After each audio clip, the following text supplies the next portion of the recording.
Tá aí o menino? Opa, boa noite. Bem-vindo, doutor Ah, Daniel. Vamos lá, eu já estou aqui com papel, com caneta na mão, porque aqui vai sair muita coisa importante, muita coisa para a aqui. gente tomar nota, para a gente aproveitar dessa live.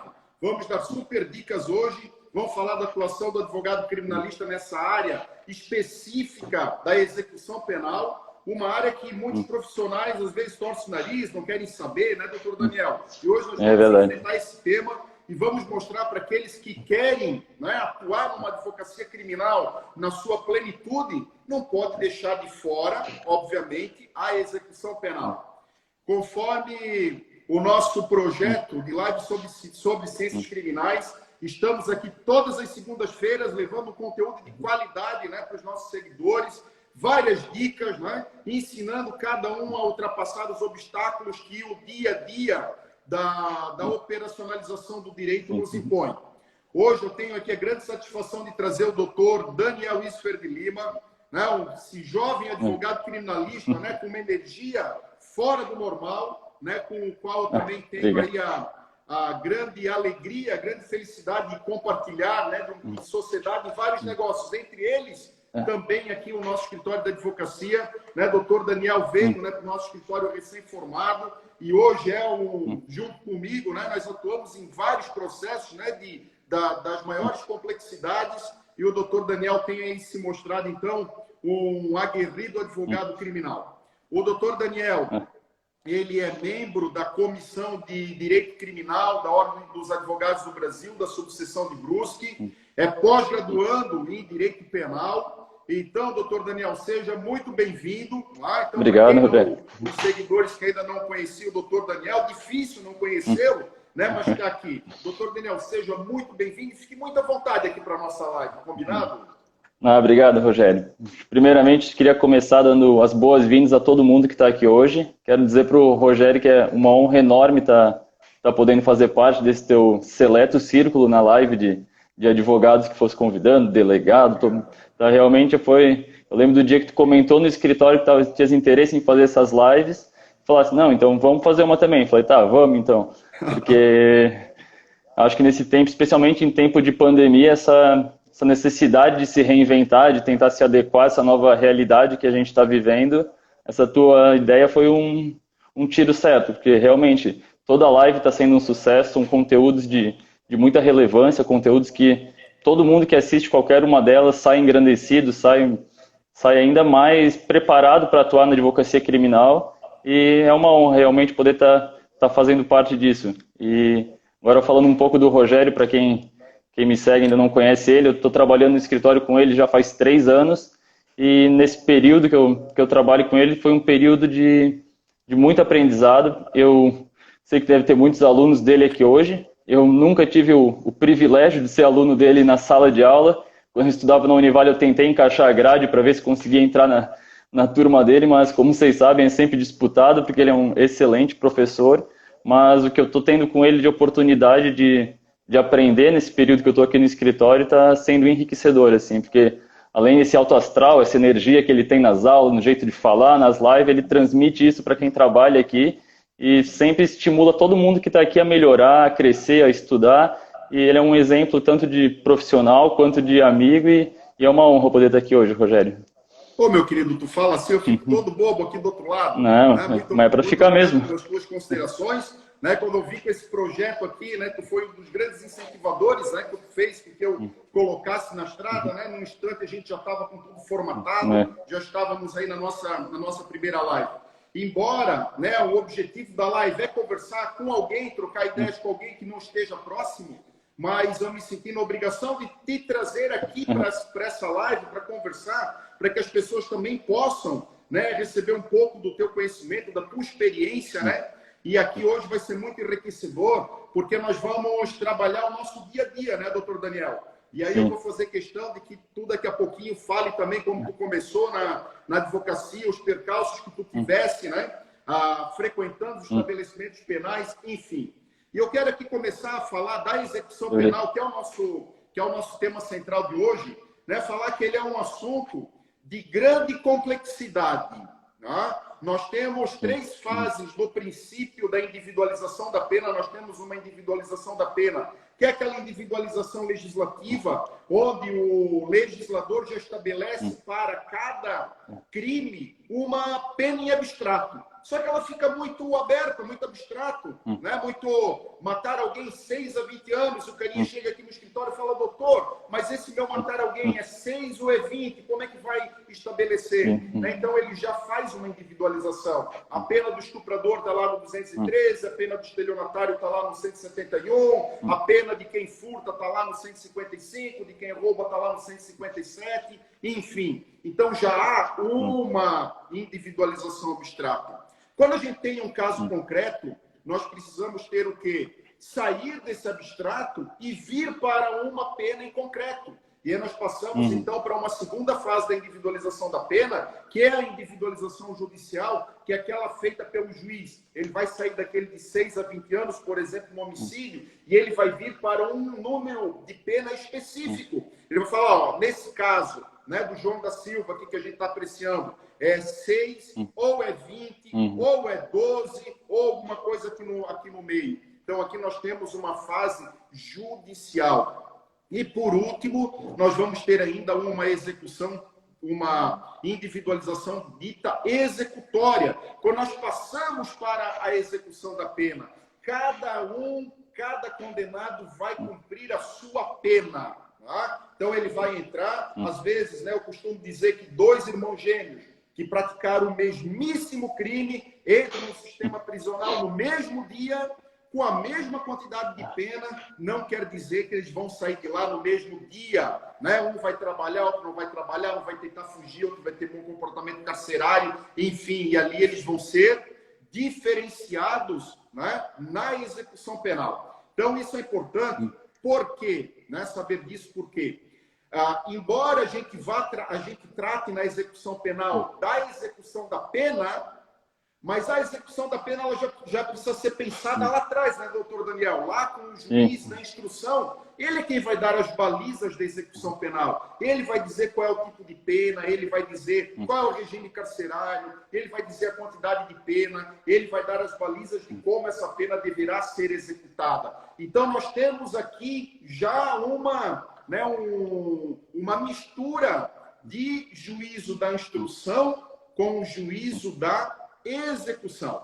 E aí nós temos ainda, né, uma mistura de procedimentos de poder judiciário e de poder executivo. Né? Lá a administração prisional fica por conta do poder executivo, a rotina carcerária fica por conta do poder executivo, né? Todo o staff carcerário, os agentes prisionais, a polícia penal, o gestor das unidades prisionais, isso tudo fica com o poder legislativo, né, ligado ao governador, à secretaria de Estado, né, de correspondente, mas nós temos os atos do poder judiciário, tratando dos incidentes da execução penal, tratando da progressão de regime carcerário, de concessão de vários benefícios. Então, quando a gente se aventura a atuar numa advocacia de execução penal, nós temos que estar preparados e ter uma capacidade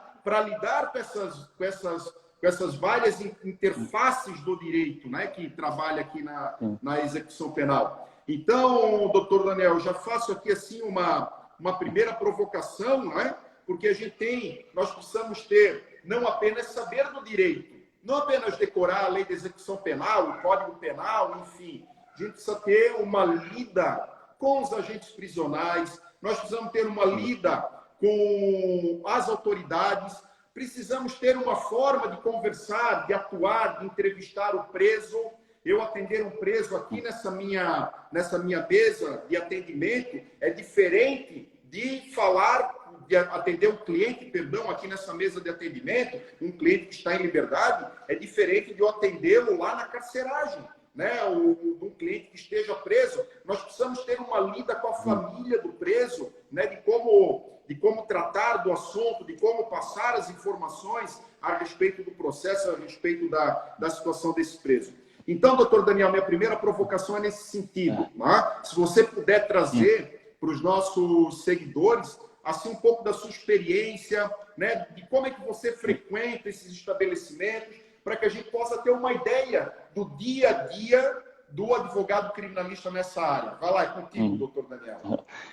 Então, até tinha pensado mais ou menos no que falar nesse quesito, porque eu lembro da primeira vez que eu tive que ir no estabelecimento prisional, foi quando o Rogério foi uma viagem para o exterior e teve alguma sentença condenatória com algum cliente, e ele ligou assim, ô Daniel, tem que ir até lá, dá um jeito, vai lá, dá a notícia para ele, eu pensei, tá, o que eu vou fazer agora, né? Então, acho que nesse primeiro momento eu tentei montar uma lista de umas coisas que eu fui aprendendo com o tempo, umas que tive que aprender depois de dar com a cara na porta do presídio, ficar 1 hora aguardando, porque foi num dia que era de visita. Enfim, tentei montar alguma listinha de algumas coisas importantes para se atentar, para otimizar esse atendimento, porque eu acho que o mais importante nesse momento é na hora que tu chegar para conversar com o cliente, tu tá tranquilo, tu não ter passado por nenhum percalço no meio do caminho até lá. Assim, a primeira dica que eu coloquei aqui para dar é sempre descobrir o dia e horário das visitas dos familiares. Porque você chega na frente do presídio, tem 30 carros na frente, um monte de gente, todo mundo de branco ali esperando a ser revistado, aquele trâmite inicial para entrar, e o mais fácil é tu evitar ir nesses dias. Então sempre dá um jeito fácil de fazer isso é dar uma ligada para o próprio estabelecimento, pergunta como é que é a rotina deles, qual que é o horário melhor para estar indo, para realmente não demorar mais do que o necessário para atender. Outra coisa boa é também descobrir se tem algum plano específico, por exemplo, algum dia que eles não, no período da manhã não está tendo visita. A gente sabe que num cenário ideal, pelo estatuto da OAB, a gente pode, teoricamente, todo dia, em todo horário, podemos ir lá conversando, só que a gente sabe que na prática nem sempre é assim. Você vai chegar um dia lá, vão dizer que estão tendo revista, e coisa que tem que voltar depois de 1 hora, 1 hora e meia, aí a gente acaba perdendo um tempo que tem que sair do escritório para se deslocar até alguma unidade, ainda se é na mesma cidade, ainda é mais tranquilo. Mas se vai em alguma outra, tu acaba perdendo um período inteiro que podia estar fazendo algumas outras coisas por não ter se programado, por não saber como é que é a rotina do presídio. Uma outra coisa boa também, para sempre que eu costumo levar, é sempre uma cópia da procuração, apesar dela não ser necessária por lei para dar entrada, para estar conversando ali com o preso, é sempre bom ter, porque isso ajuda a acelerar o atendimento. Especialmente se é num presídio que a gente não conhece os agentes, não sabe direito, e você já consegue te adiantar e possibilitar que esteja fazendo esse atendimento o quanto antes. Uma outra coisa que eu sempre também gosto de levar, depois vamos adentrar um pouco melhor nesse tema ali mais para frente, eu levar sempre a guia de execução penal do preso, que ali vai constar a data que ele foi preso, vai constar se ele tem remissão, para realmente estar conversando com ele e estar vendo se o que tem ali bate com a realidade ali dentro. Às vezes tem um preso que já está trabalhando há determinado tempo, mas na guia dele não consta nenhum dia de remissão. Aí já começa a ver um primeiro ponto que, para quando voltar para o escritório, já saber que caminho tomar. Aí um jeito fácil que eu costumo de fazer isso é fazer uma checklist com os direitos do preso. Por exemplo, a progressão de regime, as remissões por leitura, por trabalho, por estudo, para estar conversando com ele e realmente estar vendo se a situação que ele está ali realmente está de acordo com o PEC dele, que a gente sabe que nem sempre o estabelecimento prisional manda toda a documentação necessária para o PEC, e cabe ao advogado nessa hora intervir para deixar o processo de acordo com a situação dele. Uma outra coisa importante também é sempre tentar deixar o celular, o aparelho eletrônico, essas coisas sempre no carro, entrar com o mínimo de coisa possível, porque se tu passa por detector de metal, daí tem lugar que não tem guarda-volume, fica naquela de não saber onde é que deixa as coisas.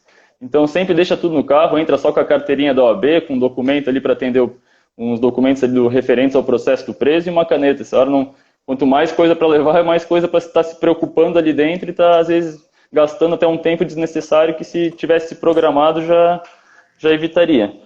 Uma outra coisa também, acho que como a gente lida nessa área de execução penal, a gente sabe que está lidando com vidas, com expectativas, com os anseios do preso. Então, sim, uma dica principal é nunca prometa nada para o preso que não depende só de ti.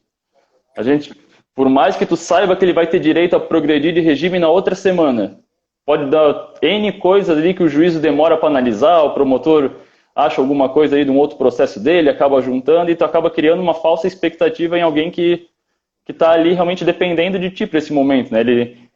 O principal tem que ter sempre uma relação de confiança, sempre ser claro, ser transparente com ele com relação aos pedidos e com relação a esses pedidos em si.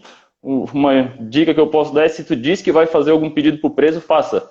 A gente já vê diversos casos que vai conversar com um, com outro, mas meu advogado disse que ia pedir a minha prisão domiciliar, tu vai dar uma olhada no PEC, não tem nenhum pedido feito. Então, assim, tem que sempre manter essa relação transparente, sempre ser sério nos pedidos, conversar sempre com o preso. Quando fizer um protocolo, leva lá, mostra para ele que protocolou, em qual câmara que caiu. Quando tiver pautado no julgamento, avisa ele, porque muitas vezes o advogado é o único contato que ele tem com o mundo externo ali, especialmente agora nesses tempos de pandemia que a gente está vivendo, que muitas visitas foram suspensas, estão conversando por celular com familiar. Então, o único contato que ele tem para saber se tem alguma atualização nos processos, nas pendências dele é o advogado. Então, sempre tentar ser transparente e mostrar tudo para ele. Legal, doutor Daniel. Poxa vida, que bacana, que bacana. Eu quero assim complementar isso que o doutor Daniel está falando. Nós estamos aqui, olha só, doutor Daniel, nós estamos com o doutor Alessandro de Souza, de Floripa, um colega nosso da Crimesc, doutora Renata Albuquerque está aqui, que vai estar ao vivo conosco na próxima segunda-feira, falando das regras do aprisionamento feminino. Nós estamos com o doutor Rafael Machado, de Tijucas, esse grande advogado, professor Rigueto, professor Rafael Maia, doutora Marina Gonçalves está aqui com a gente, essa escritora aí que tem produzido artigos científicos também, em conjunto aqui com o professor. Sejam todos bem-vindos à nossa live. Queria, assim, isso é muito importante que o doutor Daniel falou, tá? Porque tudo o que se fala para um preso se gera uma expectativa.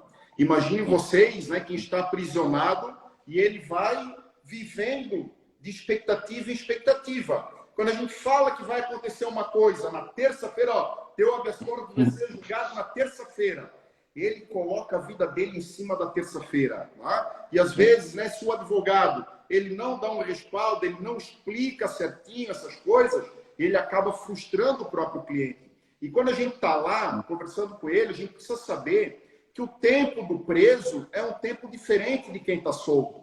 Os dias, para a gente, né, que estamos lidando no processo, as coisas são em 5 dias, a intimação para daqui a 15 dias, 30 dias, mas para quem está preso é segundo em segundo, tudo conta. Então o cara fica louco lá, né? Ele precisa ter um respaldo também, né? Um aconselhamento psicológico por parte do seu advogado. Né? E quando ele percebe que o advogado ele está trazendo informações que não batem, né? Ele choca porque ele tem tudo na cabeça, ele lembra a primeira conversa que se teve um ano atrás, porque ali ele fica martelando em cima daquilo, e aí quando o advogado ele traz uma outra informação que choca com aquilo, gera uma insegurança no cliente, né? Então isso daí não pode acontecer. Nós temos, doutor Daniel, aqueles, né? Assim,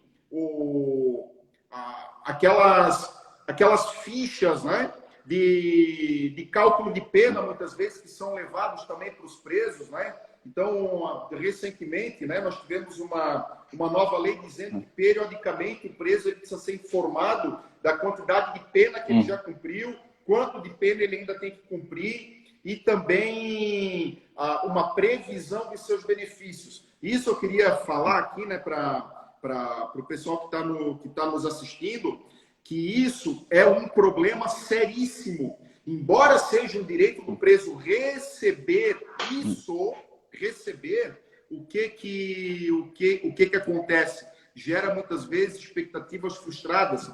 A família vem no escritório e fala: não, doutor, eu vi lá consultando o processo, eu vi que foi feito um atestado de pena, eu quero esse atestado de pena porque eu também tenho o direito de acompanhar. E aí o que acontece? A gente passa o atestado de pena e aí gera na família inteira e gera no preso, né, de que exatamente naquele dia nós vamos ter uma progressão de regime carcerário. Isso não é verdade. Né? Aquilo é uma previsão, né, de quando ele começará a ter. Agora, se ele tem qualquer deslize, né, se ele trabalha, ele diminui esse tempo. Então, esse tempo ele é uma previsão que pode aumentar, que pode diminuir. E quando o cara fixa, né, naquele dia, e aí a família já compra até mesmo uma comida, né, que ele gosta de comer, né, esperando ele naquele exato dia, né, isso daí gera uma frustração. Então, o advogado, ele precisa lidar com essas expectativas, né, e deixar todo mundo num mundo real. Né? Às vezes a gente vê colegas, né, prometendo o mundo e o fundo, daqui a pouco ali na frente isso vai se voltar contra o advogado. Então isso foi muito importante que o doutor Daniel falou, de não prometer coisas que a gente sabe que não depende da gente. Né? Às vezes só falta o juiz assinar. Mas esse só falta o juiz assinar pode demorar muito tempo ficar lá cozinhando na mesa do juiz. Né? Então, assim, sobre essa rotina, né? essa tratativa, né? Isso é muito importante. Os documentos, né? A gente já tem uma série de questionamentos básicos, né? Que a gente já sabe que o preso vai fazer. Então, já precisa levar o posicionamento, né? do processo dele, como é que está andando, né? o recurso, né? no tribunal. E é também importante, quando a gente fala de execução penal, que nós não estamos falando apenas de pessoas presas, de pessoas condenadas. Nós temos os presos provisórios, aos quais se aplicam também a Lei de Execuções Penais, que é a Lei 7.210. E todos os institutos de execução penal, né, são aplicáveis também ao preso provisório, né, através de uma execução provisória. Mas nós temos também a execução penal da pena de multa, nós temos da pena restritiva de direitos, e todas elas, e inclusive da execução da pena privativa de liberdade, além daquilo que não é pena, mas está também afeto a esse assunto, que são as medidas de segurança do tratamento ambulatorial, da internação no hospital de custódia, né, para os loucos. Né? Então, nós temos assim essa execução penal e é muito comum, doutor Daniel, a gente perceber quando nós dois, né, lidamos, a gente passa a estudar um processo de execução criminal, e esses atestados de pena, é muito comum a gente encontrar erros. Então, o advogado ele precisa estar capacitado para fazer a fiscalização disso, para olhar a dosimetria de pena, para olhar o que foi estabelecido na sentença, e a partir dali ir fazendo os cálculos, né? Porque às vezes vem lá pena de multa com valor errado, né? Correção errada, valor do dia multa diferente daquele que foi fixado lá no juiz de instrução.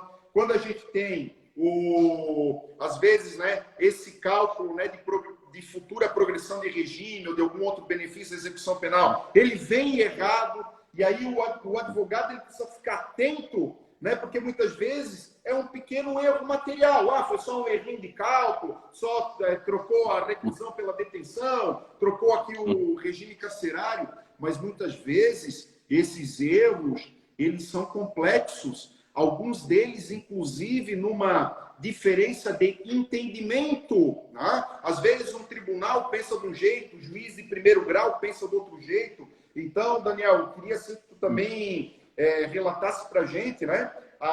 Como a gente faz, como é que a gente fareja dentro de um processo de execução penal, como é que a gente bota a mão na massa dentro do processo de execução penal. A gente abre ele, né, o chamado PEC, né, processo de execução criminal. O que a gente vai olhar, o que deve despertar a nossa atenção naquilo ali?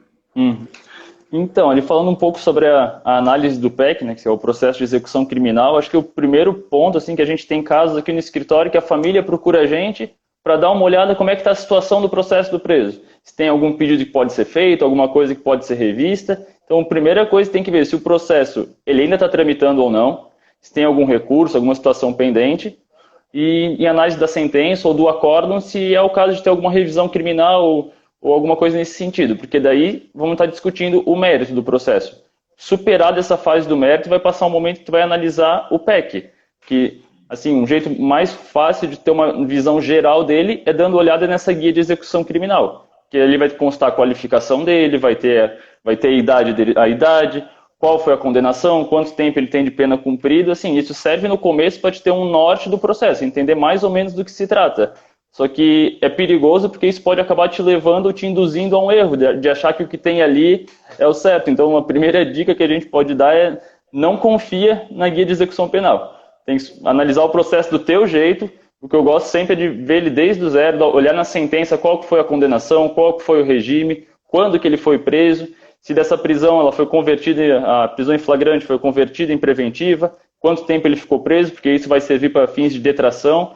Então, nesse momento inicial, a primeira dica que a gente pode dar é, assim, é realmente não não confiar no PEC, na guia de execução penal e não se ater nela de uma forma irrestrita, porque muitas vezes a gente encontra diversos erros, assim, nas coisas básicas, assim, a data base, que ele começou a contar o prazo para algum benefício, vamos tratar isso um pouco adiante nesse tema, mas assim, às vezes a gente vê uns erros assim, muito gritantes, que se tu for só se ater a isso, não vai conseguir ver o PEC de um jeito diferente. Então, assim, primeiro dá uma olhada na guia, só para ter uma noção do que se trata, e a partir dali, tenta olhar sempre as últimas movimentações do processo. Porque normalmente o juiz, quando tem alguma remissão, ele já homologa a remissão, dessa remissão ele já coloca um prazo para ele estar progredindo de regime, por livramento condicional.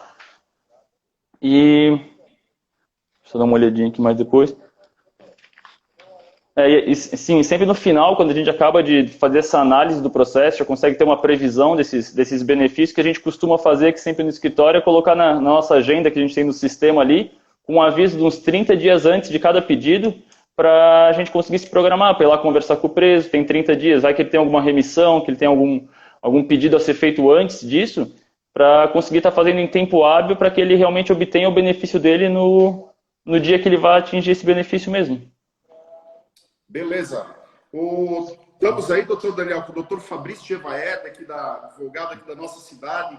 Né? Nós temos aí várias pessoas, né? A Júlia Salles, a Luciana Lima, a Nicole, que trabalha conosco, olha só. A Giovana Júlia, o Pablo Gomes, que disse aqui para o professor que ele quer ser um advogado criminalista, né? Tenho certeza que ele vai conseguir. A Gabi Dalsocchio, a Luísa Lima, a Amy também, que esteve com a gente naquele encontro, né, da advocacia criminal em Florianópolis, né? Então, vocês são todos muito bem-vindos. Eu vejo assim, doutor Daniel, tá? Que naquela complexidade que eu falava lá no início, de uma mistura, né, de assuntos legislativos com judiciários, com o poder executivo na execução criminal, nós temos as grandes balizas da execução penal lá dentro da Lei 7.210 de 1984 e alguma coisa dentro do Código Penal também, né, da parte geral do Código Penal.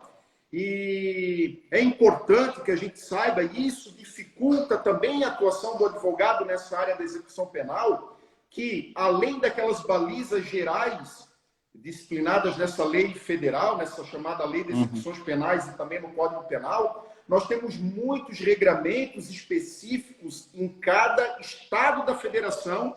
Então, não é possível a gente atuar numa advocacia de execução penal aqui em Santa Catarina com olhos apenas no Código Penal e na Lei de Execuções Penais, porque nós temos várias normas, né, que são normas estaduais. Embora os estados da federação não possam legislar sobre direito penal, mas regras de execução penal, os estados eles podem legislar e muitas delas nem mesmo em lei, né, em portarias, em decretos e resoluções, e para dificultar ainda mais, né, para exigir ainda mais do advogado na área da execução penal, nós temos também que em cada comarca também se fixam regras de execução penal. E aí nós temos como exemplo de uma coisa que parece que é muito simples, mas que ela não é fácil de atuar, que é na área da remissão penal. Nós temos a remissão, uma baliza de remissão penal lá na Lei de Execuções Penais, e aí nós temos a remissão pelo trabalho, a remissão pelo estudo, a remissão pela leitura. Nós temos remissão, né, de aprovação no Enem, por exemplo, e muitas dessas regras, muitas vezes, elas são diferenciadas de comarca para comarca. Eu tenho uma execução penal na UPA de Brusque, é diferente da execução penal lá na Caianduba, em Itajaí, que é diferente do complexo penitenciário de Blumenau, que é diferente de São Pedro de Alcântara, de Florianópolis, enfim, é isso mesmo, né, doutor Daniel? Como é que fica essa situação, né, de tanta legislação que a gente precisa dominar para poder tratar de uma única execução penal? Pois é, agora aproveitando esse gancho ali com relação às remissões, eu acho que é importante até fazer um destaque que, no meu entender, assim, a remissão é uma das melhores medidas que tem na lei de execução penal para a pena atingir o seu objetivo, que é a ressocialização do preso.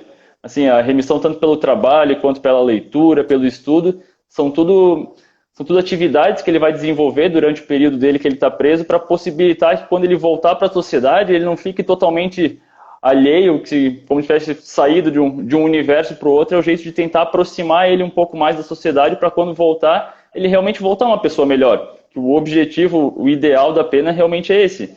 Aí falando um pouco até sobre a remissão por trabalho, assim, o preso ele pode trabalhar dentro da unidade prisional, pode trabalhar na cozinha. Por exemplo, aqui na UPA de Brusque a gente tem uma mini empresa ali, que acho que é da Fischer ali, que eles realizam as atividades, assim, e o preso ele aproveita o tempo dele na pena para trabalhar, para poder até pegar um valor para auxiliar a família dele fora, para pagar depois a multa dele no final do processo. Ele consegue otimizar o tempo dele lá dentro e ainda evitar cair naquela ociosidade da prisão, de ficar dias sem fazer nada diferente, mas agora sem visita e coisa. O preso às vezes acaba se envolvendo e pensando coisas que não são o fim da pena dele estar ali. Então, assim, a remissão por trabalho é uma das melhores formas para isso. O preso ele tem jornada de trabalho, inclusive, que nem a gente aqui fora, de tempo mínimo de 6, tempo máximo de 8 horas.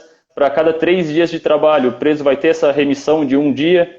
Então, isso é bem importante. O advogado está fiscalizando para ver se ele realmente está, um preso que tem direito a estar trabalhando, se ele está realmente exercendo o trabalho de dentro, se está sendo homologado as remissões dele. O advogado realmente tem que atuar nessa hora como realmente um fiscal da situação e controle da pena dele. E uma coisa interessante também é que o trabalho do preso não é nem só um direito dele, mas é um dever. Se o gestor da unidade botar um preso para trabalhar e ele se recusar a trabalhar, ele incide em falta grave.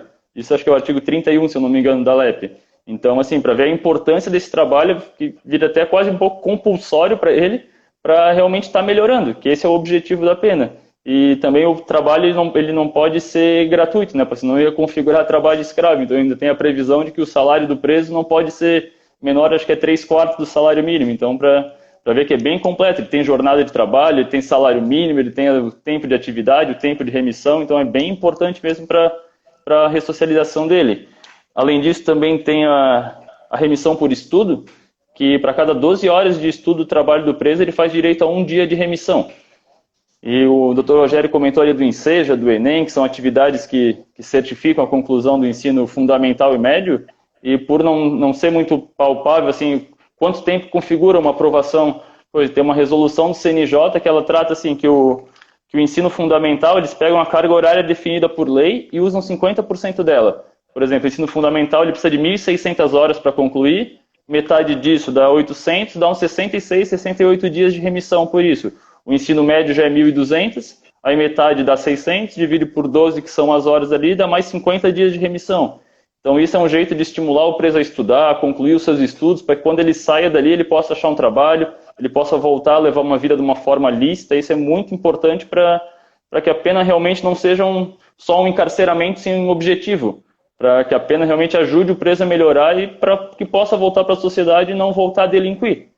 E, além disso, ainda tem a remissão pela leitura, que acho que é mais uma modalidade que foi também disposta nessa resolução, para que o preso ele vai fazer uma leitura de um livro, de um prazo acho que é de 22 a 30 dias, mais ou menos, que ele tem para ler o livro, e no final ele faz uma prova. Sendo aprovado na prova, para cada aprovação dele, ele ganha mais 4 dias de remissão. Então, isso eles dão um jeito de dar como se fosse um benefício para o preso, essa remissão, conta como cumprimento de pena, mas para ele realmente estar melhorando nesse tempo. Então, eu acho que essa remissão é um dos pontos mais importantes da execução penal para auxiliar o preso. Legal. A doutora Renata Albuquerque está comentando aqui que o doutor Daniel falou tudo, né? Que muitas vezes o cara fica esquecido lá, né? E a única pessoa ainda, né, com quem ele consegue interagir é com o seu advogado, né? Então, o advogado ele precisa ter essa sensibilidade também, né? Às vezes a gente chega lá, né, doutor Daniel fala assim, olha, ô, doutor Rogério, a única pessoa que eu tenho é o senhor que vem aqui, né? E aqui o Ramiro Dias, né, que é o nosso assessor aqui, né, de assessoria esportiva, né, ele também comentou aqui na importância de periodicamente o advogado estar presente, tá? Às vezes a família inteira não aparece, porque a rotina de visitação, ela é uma rotina desumana, né? Ela vai cansando, né? Vai cansando a família, né? Às vezes o acesso já é difícil, né? Às vezes em dia de chuva nós temos dificuldade de chegar em alguns estabelecimentos penais, Imagina, né, quem vai de ônibus, né, que perde o dia inteirinho, né? E quando a gente chega lá, nós temos sempre que estar preparado, né, doutor Daniel? Aquilo que eu sempre falo para ti. Nós nunca vamos ter uma notícia boa lá dentro, né? Às vezes, raramente a gente leva alguma notícia boa, né? Alguma decisão que a gente conseguiu em segundo grau, que vai facilitar a vida do preso, ou que vai gerar uma soltura desse preso, mas lá dentro a gente nunca vai sair com um astral a 1000. Né?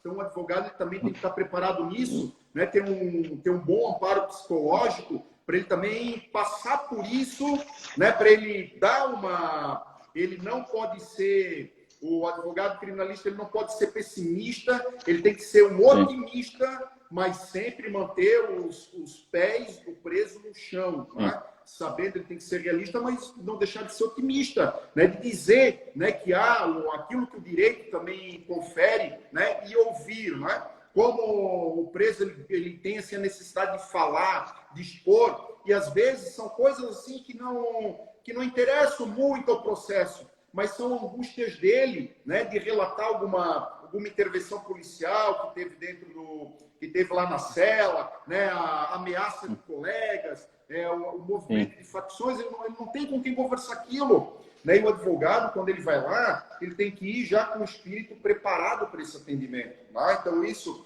eu noto assim que o doutor Daniel, ele tem essa habilidade, né, de lidar, de dar uma notícia ruim, né? A gente sempre fala, né? Eu comentei aqui com vários outros advogados que passaram por aqui, né? E que, né, nós temos aqui outros advogados ainda, a doutora Yara, né, de Florianópolis. Doutora Yara, mas eu estou buscando aí para a gente, com nossas agendas, para a gente conseguir fazer uma live também com a doutora Yara, né? A doutora Simone Botegal aqui de Brusque, né?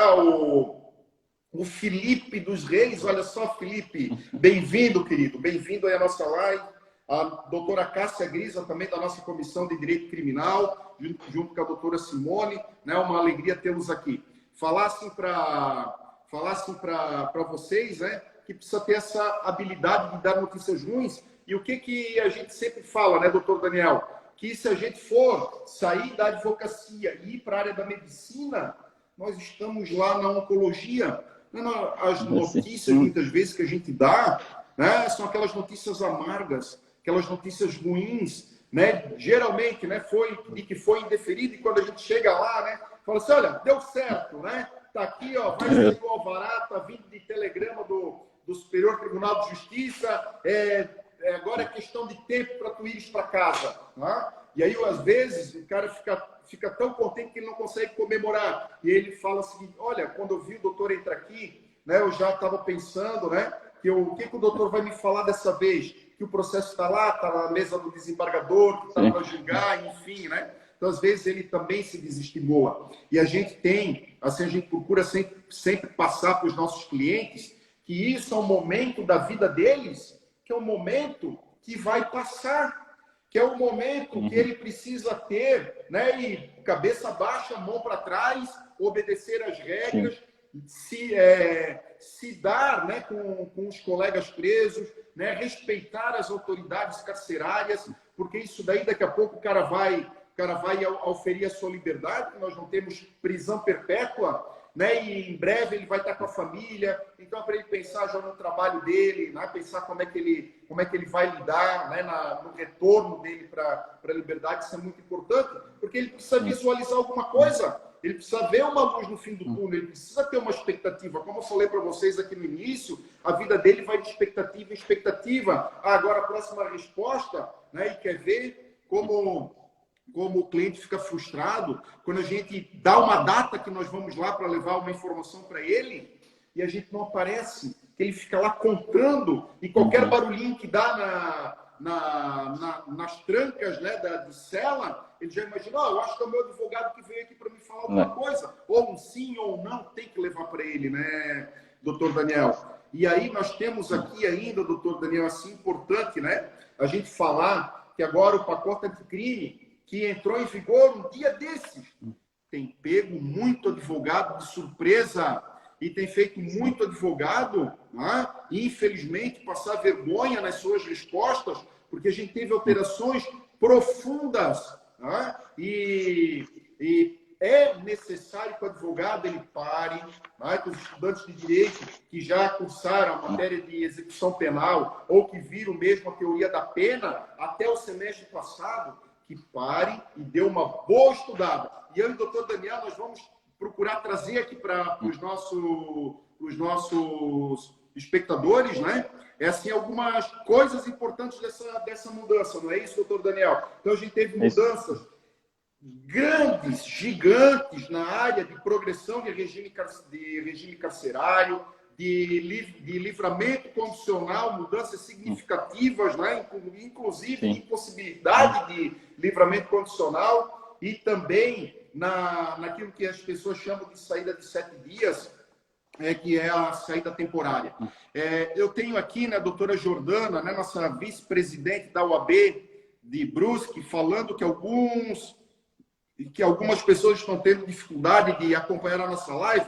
E eu quero acreditar, né, que é porque nós estamos aqui com uma aglomeração, né, aqui na nossa live, né, doutor Daniel? E talvez algumas não estão conseguindo entrar, né, mas nós estamos indo bem. Se alguém tiver alguma dificuldade, então, né, que relate, mas pelo que eu estou vendo aqui, pela interação, né, com os nossos colegas, com os nossos alunos, olha só o Marcola aqui, né, do CDL, entrando aqui, nos acompanhando também, né, então parece que está funcionando, né? Talvez um outro teve aí alguma dificuldade.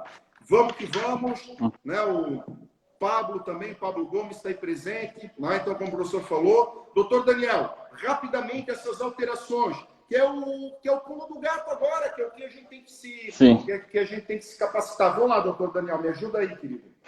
Então, mas só primeiramente, antes de entrar nas alterações em si, só é bom assim, destacar que assim, no direito penal a lei nunca vai poder retroagir em malefício do réu. E como vocês já imaginam, o pacote anticrime ele tem bastante disposições que tornaram a progressão mais severa, que retiraram alguns direitos, como saída temporária, livramento condicional, e muitos presos que já vêm cumprindo pena têm essa preocupação se vai ser mais difícil progredir, se ele não vai mais conseguir sair. Só que não, é só a partir do dia 23 de janeiro desse ano, que foi quando entrou em vigor, para crimes praticados depois disso. Então, todas as alterações que a gente vai falar aqui não é para esses que já vêm cumprindo pena, mas é para quem vai ser julgado por crimes feitos depois que o pacote entrou em vigor. A primeira alteração significativa que a gente vai destacar aqui é o aumento do tempo máximo de cumprimento da pena privativa de liberdade, que foi instituído, acho, em 1890, com a proclamação da República, o tempo limite de 30 anos, e agora, a partir de janeiro desse ano, passou a ser 40 o tempo máximo. Então, é uma coisa bem significativa, porque representa 1/3 do tempo máximo de cumprimento de pena, e para quem realmente sabe a dificuldade que é cumprir uma pena, o tanto que isso significa no final. A gente separou também para falar um pouco sobre a progressão de regime, que anteriormente ela sempre foi muito... Ela tinha aquele 1/6 para o crime comum em reincidente, 2/5 para hediondo e 3/5 para o reincidente hediondo, mas agora o pacote anticrime ele buscou separar por até praticamente muitos tipos de crime, assim, em percentuais que variam de 16% até 70% do cumprimento da pena para poder progredir. O 16 ali, que é o mais brando, mais rápido para progredir, são para os crimes comuns, praticados sem violência ou grave ameaça, e nesse ponto a TNT já faz um destaque de uma disposição que foi trazida pelo pacote anticrime que pode ser usada em favor do réu que já vinha cumprindo pena, porque assim, se é uma medida que ela pode ser benéfica para quem está cumprindo a pena, ela pode retroagir. Aí assim, a previsão que era 1/6 antes, que representa 16,666, aquela dízima periódica, ela agora passou para ser 16, então esse 0,666 é algo que vai facilitar e antecipar a progressão de regime de quem pratica esses crimes. Assim, pode parecer pouca coisa, mas para quem lida com preso sabe que um dia, qualquer coisa que conseguir antecipar para ajudar ele a progredir, a melhorar a situação dele ali dentro, já é um auxílio muito grande para ele. E um outro ponto bem importante é que a reincidência agora ela passou a ter que ser específica. Por exemplo, se alguém é condenado por um crime de porte ilegal de arma de fogo e depois é condenado por um crime hediondo, por exemplo, um tráfico de drogas, antes ele já ia ser considerado reincidente para os fins da progressão. Mas agora a reincidência tem que ser específica em crime hediondo. Nesse caso, em vez de ele ter que cumprir os 3/5 ali, que representa 60%, ele vai ter que cumprir 2/5, que representa 40%. Então, nesse ponto, assim, é um tema muito recente, a gente não sabe, né, como os tribunais vão se posicionar, se vão querer aplicar por analogia alguma coisa ou outra, mas já é um ponto que vale bastante assim, estudar e se aprofundar, que pode realmente conseguir uma mudança e uma antecipação bem significativa nessa parte da progressão de regime. E nesse mesmo inciso que ele começou a tratar dessas previsões de progressão, ele vedou o livramento condicional para crime hediondo com resultado morte. Sim, não tem a possibilidade dessa pessoa tá saindo no livramento condicional. Então, acho que foi um anseio ali, talvez, da pressão ali, sempre aquela coisa midiática, quando alguém vai sair, que todo mundo sempre fica... A gente vê naqueles casos, por exemplo, até da saída temporária, que a gente vê quando, por exemplo, a Suzane von Richthofen vai sair para o Dia dos Pais. Aí todo ano é aquela mesma notícia em tudo que é jornal, dizendo que ela está saindo, e o pessoal às vezes até acaba confundindo um pouco, porque a saída temporária, ela não é específica para estar indo ali visitar os pais. A lei de execução penal, ela bota que ele pode ser para visitar a família, para frequentar um curso de ensino superior, para frequentar um estudo profissionalizante. Então, é muito mais amplo do que somente essa saída. E deixa eu ver o que eu separei aqui. Excelente. Quando o doutor Daniel vai olhando ali, doutor Daniel, nós estamos aí com o Cleiton Pazelo, que está buscando aí um estágio, né, Cleiton? Vai ser um criminalista de mão cheia. Estamos aí com o doutor Auri, que já passou aí pela nossa Unifeb, hoje é um baita do corretor de imóveis. Nós temos a Dani Martins, rapidamente, só doutor Daniel. A Cássia, né, ela está ponderando muito bem aqui, né, que nós precisamos ter essa habilidade de fazer realmente o preso entender coisas, né, que para ele não são agradáveis. Isso realmente é muito difícil. E a doutora Renata, mais uma vez, falou agora em época de pandemia, né, como fica difícil, né, de lidar, né, daquele contato da família do preso com o preso. Estamos aí com o doutor Paixão, bem-vindo aí, amigo. E estamos também com o doutor Ricardo Viana Hoffmann, nosso queridão. E o doutor Daniel está falando aí, né, me ajudando nas alterações do pacote anticrime. Estávamos lá na saída temporária, né, e agora o doutor Daniel retomando... Isso, então, uma outra coisa bem significativa nisso é que, assim, um dos principais objetivos, assim, que ensejou na elaboração desse pacote foi aquele combate às organizações criminosas, né, que o na época, ministro Sérgio Moro tanto batia. Aí um dos incisos que eles alteraram na lei de organização criminosa é que se houver indícios de que o preso, mesmo já tendo sido condenado, continua integrando a organização criminosa, ele não vai ter direito à progressão de regime, ele não vai ter direito a nenhuma das benesses da saída temporária e livramento condicional. Então foi uma disposição assim que ele, não vou entrar no mérito se a gente concorda ou não, mas foi uma disposição que realmente o objetivo dela foi tentar dissociar e fazer com que quem for condenado por organização criminosa realmente saia da organização. Então esse foi um dos principais objetivos assim que mudou bastante assim nessa parte. Acredito que com relação ao pacote anticrime, acho que a gente separou assim, das principais alterações, acho que seriam essas mesmo. Assim, a gente sabe que é um tema que daria para fazer mais 5 lives se for se aprofundar em cada inciso, em cada respaldo que isso pode dar no cumprimento da pena, mas o que a gente pode orientar para todo mundo é realmente esteja estudando, esteja acompanhando as notícias, os julgados, porque a gente está num momento de adaptação a essa nova realidade que a gente está vivendo, às novas disposições, e tem que estar em cima, tem que estar vendo como é que está a jurisprudência para trabalhar e se dedicar nisso. Ótimo. Nós estamos aí, doutor Daniel, com 2 ex-presidentes da OAB de Brusque, doutor Paulo Piva, doutor Ricardo Viana Hoffmann. Estamos com a vice-presidente atual da OAB de Brusque. Estamos aí com os colegas falando, né, da importância do tema, o doutor Paixão, o doutor Fabrício Chevaerto, falando da importância desse tema, né, o Manassés, esse queridão aí que está presente. Eu quero, assim, doutor, lembra que eu te falei, doutor Daniel, que a live ela passa num piscar de olhos, né? Já estamos nos encaminhando para o final. E eu ainda tenho um assunto aqui que ele é muito importante, muito importante. A gente sabe, né, para quem vai fazer prova da OAB, exame da OAB na área do direito penal, né, a área de recursos na execução penal, ela é muito fácil, né? O único recurso cabível previsto para problemas na execução penal é o agravo de execução, que sequer tem um rito próprio na lei de execuções penais. Fala do agravo, a gente tem que fazer um exercício danado, pegar um pouco lá do processo civil, misturar, e aí dá né, a pandemia passa a ser um pandemônio, né, quando a gente precisa trocar aí um agravo, perdão, em execução. E eu tenho visto assim que o doutor Daniel tem tido muito êxito em utilizar o habeas corpus na execução penal. Eu tenho bastante cautela com isso, doutor Daniel, né? Porque o recurso próprio é o agravo. Mas muitas vezes é possível que o advogado maneje um habeas corpus substitutivo desse agravo. E eu vejo muitos colegas, né? Qualquer coisa, já que o cara está preso, habeas corpus, e toca habeas corpus, e habeas corpus começa a bater na porta do tribunal e não entrar. Começa a bater na porta do tribunal e ser indeferido de plano, porque não é o meio cabível. Então, doutor Daniel, assim, uma dica quente, né? Para quem está nos assistindo. Como é que a gente lida assim, com esse manejo? Quando é que realmente a gente pode ter a noção falando, eu vou de habeas corpus, que ele vai rapidinho, o agravo passa pelo juiz da execução de novo, né? Vai ter a contrariedade, né,